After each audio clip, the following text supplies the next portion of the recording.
प्रणाम दोस्तों, अपने चंगा देहाती लोकगीत चैनल पर आप सभी का बहुत बहुत स्वागत करते हैं दोस्तों। और चलत है बहुत ही प्यारा आप लोगन के पति पत्नी का नोक झोंक सोहर गीत सुनावे। देखा पत्नी के गर्मी बहुत होत बा तो का कहते हैं बिना डुलावे के तो का होत बा झगड़ा, तो आप लोग जरूर सुनिए और आपन दुलारा से बात जरूर देखिए।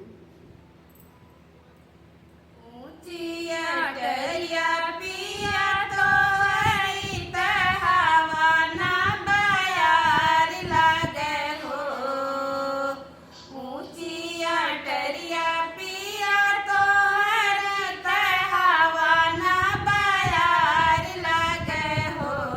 पिया तनी एक बेनिया डोलावता गरम मोहे लागला हो। पिया तनी एक बेनिया डोलावता गरम मोहे लागला हो। बोलिया त बोल मोरी रानिया बोलहु नहीं जानेलू हो। बोलिया त बोलियो मोरी रानिया बोलहु नहीं जानेलू हो। रानिया गहना में पलंगा बिछावती सोवत निक लागत हो। रानिया गहना में पलंगा बिछावती सोवत निक लागत हो। सोवे ओ सररामा में माई देवढ़िया बहिनिया हमरी हो। सोवे ओ सरवा में माई देवढ़िया बहिनिया हमरी हो। रनिया चूरूर चूरूर बेनिया डोल सरमा मोहे लागई हो। रनिया चूरूर चूरूर बेनिया डोल सरमा मोहे लागई हो। भलकी हो राजा बतायो तू हमें फुसलाया हो। भलकी हो राजा तू बतायो हमें समझाया हो। राजा जोड़े जोड़े लालना होई बखेलावे नहीं दे बाई हो।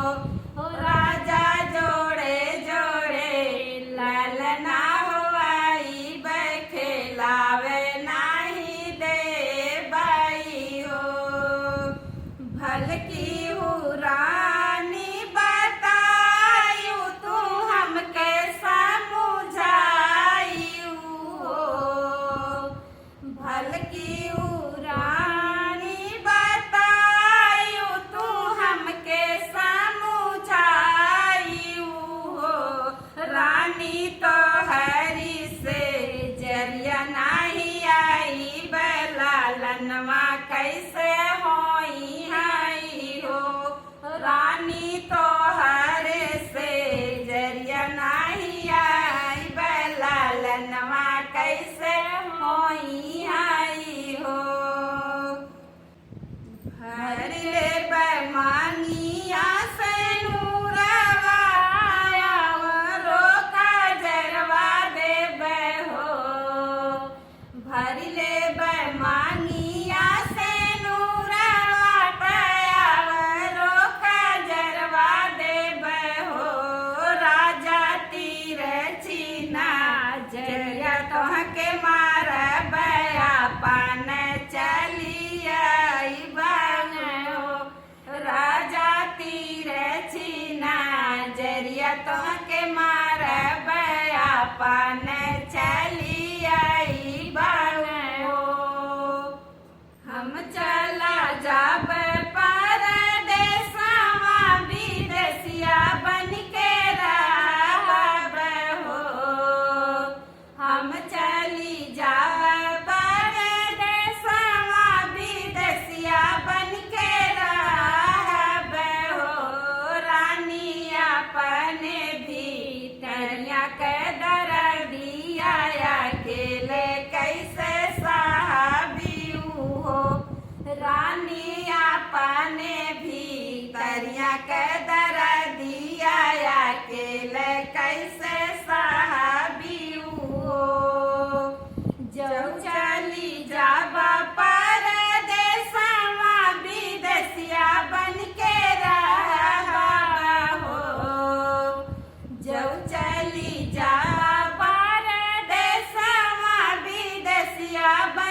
रानी तो है लैके हमरा